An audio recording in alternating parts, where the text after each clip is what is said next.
America की supreme court का एक चीफ जस्टिस न्यायाधीश जब जवान था तब पेरिस आया था। शादी करके सीधा पेरिस आया था। फिर 30 साल बाद जब बूढ़ा हो गया और बेटों की शादियां हो गई और बेटे पेरिस हो आए, तब फिर दोबारा अपनी पत्नी को लेकर आया। उसका नाम था पियरे।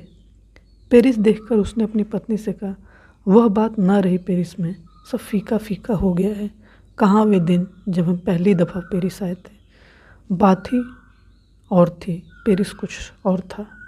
उसकी पत्नी ने कहा, माफ़ करें, आप भूल रहे हैं। पियरे और था, पेरिस तो वही थी।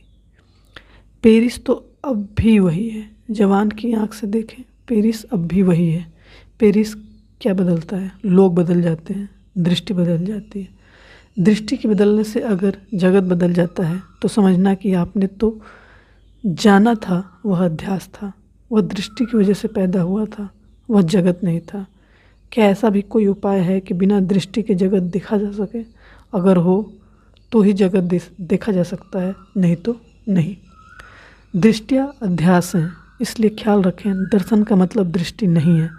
दर्शन का मतलब वैसी अवस्था जब सब दृष्टियाँ शांत हो जाती हैं, कोई दृष्टि नहीं रह जाती, तब देखना।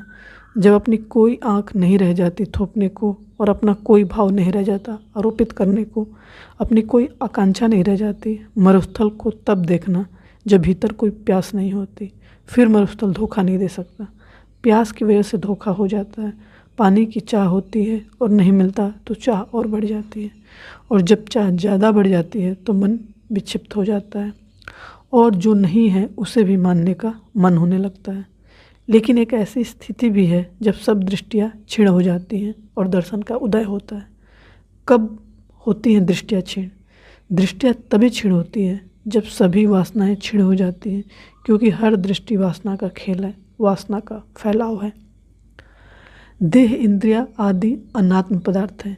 इनके ऊपर मैं, मेरे ऐसा जो भाव होता है वह अध्यास है। इसलिए बुद्धिमान को ब्रह्मनिष्ठा द्वारा इस अध्यास को दूर करना चाहिए। ब्रह्मनिष्ठा द्वारा, अपने में निष्ठा द्वारा। हमारी निष्ठा हमेशा पराय में है, किसी और में है, अपने में नहीं है। दौड़ कहीं और है, अपने में नहीं है। जा कहीं और रहे हैं, एक जगह को छोड़कर, वह जगह जो भीतर है। ब्रह्मनिष्ठा का अर्थ है वासनाओं की दौड़ हट गई, आदमी अपने में खड़ा हो गया। आदमी वही खड़ा हो गया जहाँ कोई मन नहीं है, कोई इंद्रियां नहीं है, कोई शरीर नहीं है, सिर्फ शुद्ध चैतन्य है। उसमें प्रतिष्ठित होते ही सब अध्यास टूट जाते हैं और तब संसार नहीं है, ब्रह्म ही है।